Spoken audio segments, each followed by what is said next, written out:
Eh, bien. Y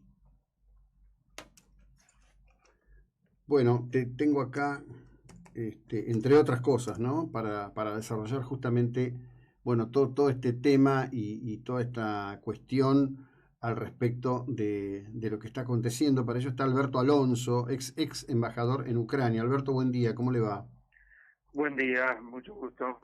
Bien, cuéntenos de su experiencia en Ucrania. El mundo está estupefacto, está dolido, llora a las víctimas, llora a los excluidos, a aquellos que están huyendo como pueden. Este, Hoy hay unas declaraciones del actual ministro de Relaciones Exteriores, dice Putin no reconoce la existencia de Ucrania. Por otro lado, los analistas militares dicen que Putin no tiene cómo ocupar toda Ucrania. ¿Cuál es su lectura de todo eso? Yo creo que es necesario enfatizar eh, dos cosas fundamentales.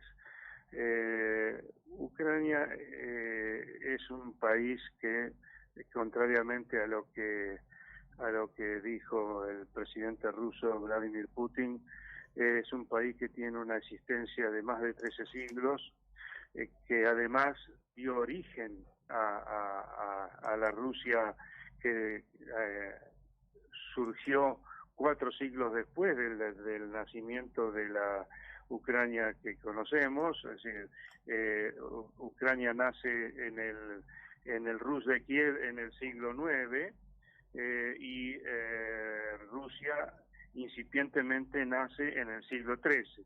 Eso en primer lugar.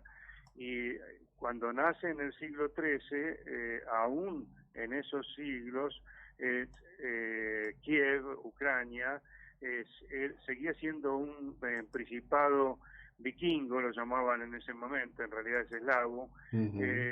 muy poderoso en Europa. En algún momento incluso llegó a ser lo más poderoso que hubo en Europa en esos siglos tan lejanos. O sea, que Ucrania no nace, como dijo Putin, por capricho de Lenin en 1924, a la vida pública internacional, y que fue un invento de Lenin, vaya uno a saber por qué. Eso está claro que no es así. En segundo lugar, en todo el último siglo, es decir, casi diría en los últimos 90 años, Ucrania ha pasado por situaciones realmente muy dramáticas. Tenemos que recordar el Holodomor. Holodomor Mm, significa sí. hambruna artificial en ucraniano, en los años 1932 y 33, que instala Stalin para implantar las granjas colectivas, y básicamente en Ucrania, para era el gran país agrícola de la época y lo sigue siendo. Ujú. En esa hambruna artificial mueren entre 7 y 8 millones de personas, Ujú. según los ucranianos, y los rusos dicen que no fue tan así, pero admiten entre 3 o 4 millones. Fueran 3 o 4 millones, fueran 7 o 8 millones, la verdad que, y de la manera en que mueren, realmente ha sido un genocidio sin ningún lugar a dudas. Ujú. Eso es lo primero que ocurre y que separa a dos pueblos que, es cierto, son eslavos, al igual que Bielorrusia. Empieza, pero ahí empieza a haber una desconfianza enorme de Ucrania respecto de Rusia y sus planes, y sobre todo de la Unión Soviética. Ujú. Luego, otro hecho que también separa a Ucrania de Rusia, y perdone que yo le esté diciendo todo esto, porque voy a llegar, por qué, con todo esto que estoy diciendo, voy a llegar el porqué de la defensa encarnizada que está haciendo el pueblo ucraniano para defender su país. Ujú. Eh, en 1986 ocurre Chernobyl, y ocurre en Ucrania, pero manejaban la planta desde Moscú. Las autoridades ucranianas piden desesperadamente a Moscú que informe de lo que está pasando y que envíe personal especializado para apagar los incendios y que pare con la radioactividad, que ellos tenían los medios para hacerlo. Rusia no lo hace porque no quiere dar crédito a lo que estaba sucediendo. Entonces Ucrania envía a bomberos ucranianos no especializados y que mueren apenas tocan la planta, mueren de manera muy terrible, y se esparce la radioactividad mucho más de lo que hubiera sido si hubiera habido un rápido reconocimiento de Rusia en el terreno. Entonces, luego ocurre en el 2014 la anexión de Crimea y ocurre la invasión a las dos zonas del Donbass, a la región del Donbass, en las provincias de Donetsk y Lugansk. Todo eso, bueno, y en ese interín mueren entre 13.000 y 14.000 ucranianos, muchos de ellos civiles, la mayoría civiles, y bueno, todo esto configura una situación que hace que el pueblo ucraniano no vaya a aceptar de ninguna manera la ocupación rusa. Lo ha dicho el alcalde de Kiev, el ex campeón mundial de boxeo Vitaly Klitschko, que Rusia a lo mejor ocupa Ucrania, pero la va a ocupar el día que esté muerto el último ucraniano.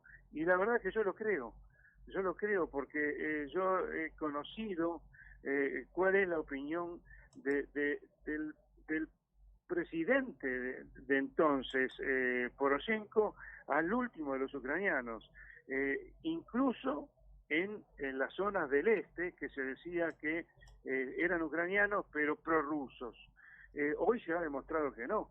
Eso era una más de las mentiras que presentaba Moscú, porque en las regiones de Gerson, que es la única ciudad importante que ha tomado Rusia verdaderamente, porque las otras que ha tomado, unas 3 o 4 más, son muy chiquitas, pero Gerson sí es una ciudad importante.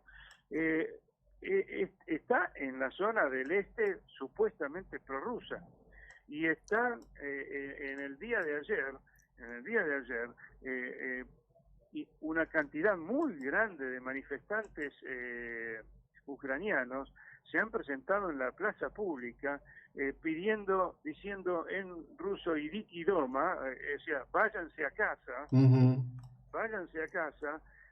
y no tienen miedo de que les disparen, como así ocurrió. Los militares rusos que han tomado la ciudad, y así en todas las ciudades. O sea, y el combate que está dando el ejército y el pueblo ucranianos es feroz, y no va a trepidar en que, aunque muera el último de los ucranianos, va a seguir luchando por la libertad y la democracia. Eso a mí me llegan constantemente. Yo dejé una cantidad enorme de amistades y relaciones en Ucrania, y bueno, y dentro del dolor que significa saber lo que están sufriendo, son además muestras de una valentía realmente conmovedora. Por eso creo que esto está empantanado, y el sufrimiento y el escarnio va a ser todavía aún mayor, pero eso no va a significar que Rusia vaya a ocupar enteramente a Ucrania, porque además Ucrania es un país que es el más grande de Europa después de Rusia, y no tiene las fuerzas armadas rusas la cantidad de efectivos como para poder estar en cada una de las ciudades, habiendo tanto combate de los ciudadanos ucranianos y militares ucranianos. Entonces, esto es una situación que quizás, como dicen muchos analistas militares, yo no lo soy, esto termine en una guerra nuclear a baja escala, porque ayer me enteré que hay armamento nuclear de baja escala. Incluso cuando digo baja escala estoy hablando de escala muy inferior a las bombas de Nagasaki e Hiroshima, pero bueno, sería un avance de la guerra hacia lo nuclear realmente impensado, y que Sí. yo no sé cuál es Sí, se está hablando de munición, se está hablando de munición con uranio empobrecido, que estaría como para ser utilizada desde los tanques y demás. En este momento hay un informe de fuentes ucranianas, que hablan de que tropas rusas están rodeadas en el área de Bucha, Irpin y Hostomel, cerca de Kiev, que esas tropas no tienen suministros. Y por otro lado, bueno, también ha aparecido el dato de que la mayor parte de la tropa en combate es asiática, ¿no? Es decir, de pueblos mongoloides, lo cual hasta debe ser todo un tema en la cuestión del manejo de órdenes y todo lo demás. Habrá que esperar en los próximos días. Justamente, sí, dígame, sí. dígame. ¿Perdón? No, dígame, yo le corté cuando usted... No, me interesa lo que estaba comentando, porque realmente sí, eso hay informes de Occidente que hablan de eso, informes también de Ucrania que hablan de eso. Todavía, a lo mejor tienen ustedes mejor información que yo, el tema de los sirios que dicen que estarían participando, los chechenos que estarían participando, eso ya ha sido confirmado, porque a mí no me... No, yo creo que esa parte es propaganda. Yo creo que esa parte es propaganda. Sí, coincidimos. No, yo creo que esa parte es propaganda. Lo que ocurre es que se han encontrado con personas de confesión musulmana. Bueno, ahora se empieza a ver que son tropa de algunos de los territorios asiáticos que integran Rusia en este momento, y que en realidad, como son sectores muy pobres, son los que más tienden a buscar, a través de incorporarse al ejército, encontrar algún tipo de salida en su vida. Nada distinto de lo que pasa con la tropa profesional de Estados Unidos, por decir algo, ¿no? Siempre son las minorías étnicas las que terminan siendo carne de cañón. Yo tuve, mi primer destino diplomático fue Moscú, de 1978 hasta 1982. Y volví muchísimos años después, 2 veces, y realmente vi un cambio en la fisonomía del pueblo ruso, porque es cierto, se han incorporado uzbecos, tajikistanos, y de dagestanos, de pueblos túrquicos que eran ex repúblicas soviéticas y que se trasladaron a Moscú por razones laborales y todo eso. Y bueno, entonces sí, puede ser que esté ocurriendo eso, de que utilizan a los uzbecos, a los tajikistanos y bueno, y chechenos, que también no se escindieron de la Unión Soviética, pero de la Federación Rusa, pero que fueron vencidos en las 2 guerras de inicios de este siglo. Pero sí, necesita, según los informes que aparecen en Occidente, parecería ser que Rusia está necesitando mayor cantidad de efectivos, porque jamás pensó que la guerra se iba a extender tanto tiempo, y además de extenderse, que no iba a ganar determinados lugares rápidamente, como ha ocurrido. Bueno, entonces, acá hay un temita interesantísimo, ¿no? Si usted me permite, en una próxima charla sería genial poder desarrollarlo. Yo creo que el mundo compró la propaganda de Putin sobre su ejército. Y lo que el mundo está viendo es a su ejército ahora en tiempos reales. Los analistas militares occidentales se les debe estar haciendo agua a la boca frente a los elementos de incapacidad al respecto de cómo actuar, proceder y demás, porque la verdad que esto parece más una horda que un ejército. Sí, sí, sí, sí, totalmente de acuerdo, totalmente de acuerdo. Sí, a ver, yo he sido muy crítico porque yo he tenido la suerte, entre comillas, y la desgracia, que cuando nace el conflicto en el 2014, yo era director de Europa del Este en la Cancillería, y por lo tanto el tema de la ocupación del Donbass y la anexión de Crimea recayó en mis oficinas. Pero yo en ese momento ya vi lo injusto que era esa ocupación y que no había elementos realmente para que ocurrieran, es decir, no había habido una incitación de Ucrania a que ocurriera eso, ya en el 2014.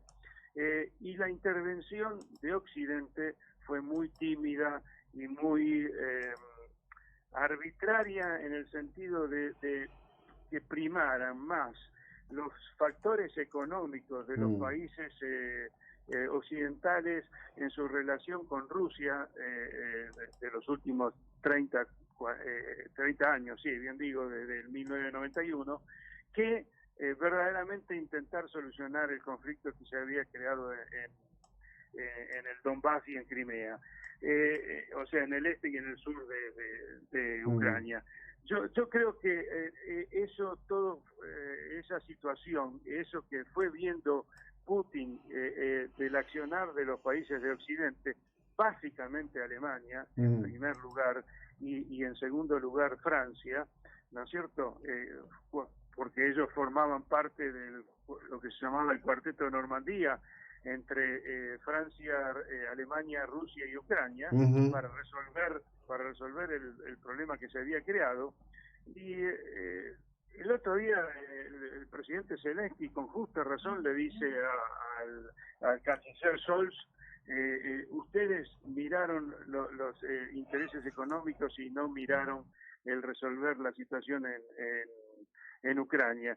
Y eso ha dado pie a que ocurra esto que está ahí ahora, porque sí, obviamente dio lugar a una lectura de Putin de creer que Occidente iba a seguir primando sus intereses económicos por sobre las acciones bélicas que tomara.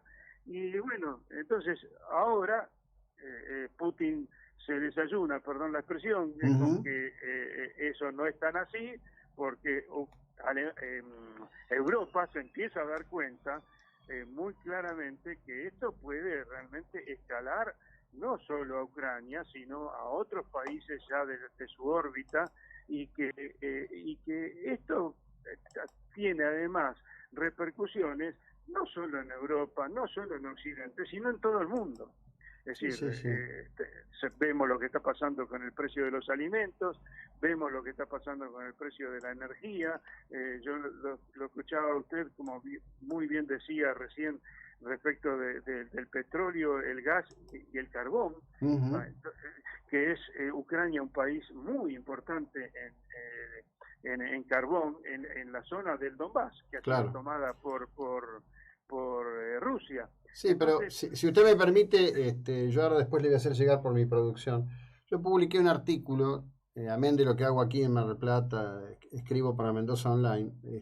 Yo llamo a esta la primera guerra del litio, porque justamente en la zona del Donbass se han comprobado la quinta reserva mundial de litio más importante del planeta. Y venía Ucrania en este sentido para transformarse, digamos, en un proveedor central de lo que es la transformación energética global, en particular en automotores. Es decir, yo no entiendo por qué los analistas no ponen esto arriba de la mesa con toda la fuerza que hay que ponerlo. Entre otras cosas, si consolidan la posición en el Donbass, se quedan con esa reserva los rusos. Sí. Es decir, toda la zona del Donbass, o sea, de las provincias de Donetsk y Lugansk, son zonas muy ricas en litio, en carbón, en metales, en metales de todo tipo. Ahí, por ejemplo, estuvo hasta hace unos años una subsidiaria de nuestra Techin, en la zona donde explotó la bomba al lado de la planta nuclear. A 15 kilómetros de allí estaba la planta de Techin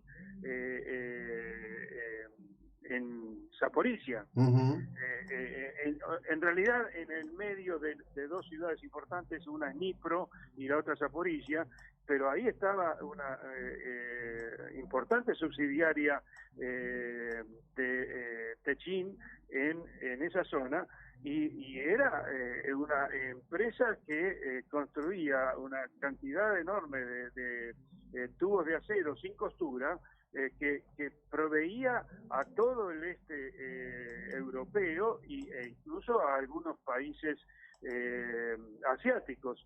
Entonces, sí, esa zona es absolutamente importante. Acá no es solamente el hecho de el argumento de los prorrusos y que no se le respetaron su idioma, su religión, es una excusa para poder acceder a todas estas fuentes de energía y de metales, que Ucrania es muy rica en ellos, en esa región. Pero bueno... embajador Alonso, la verdad que le agradezco lo que nos enriquece con su conocimiento. Seguramente seguiremos conversando de estos temas, y creo que de alguna manera, más o menos todos, sufriendo y pidiendo que prácticamente un milagro ocurra para que esto termine. Le agradezco enormemente la ilustración que nos ha dedicado y el tiempo. No, le agradezco muchísimo a usted.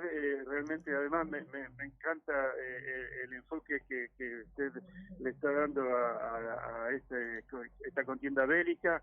Y bueno, quedo a sus órdenes. Bueno, muchísimas gracias. Por favor, muy amable. Embajador Alberto Alonso.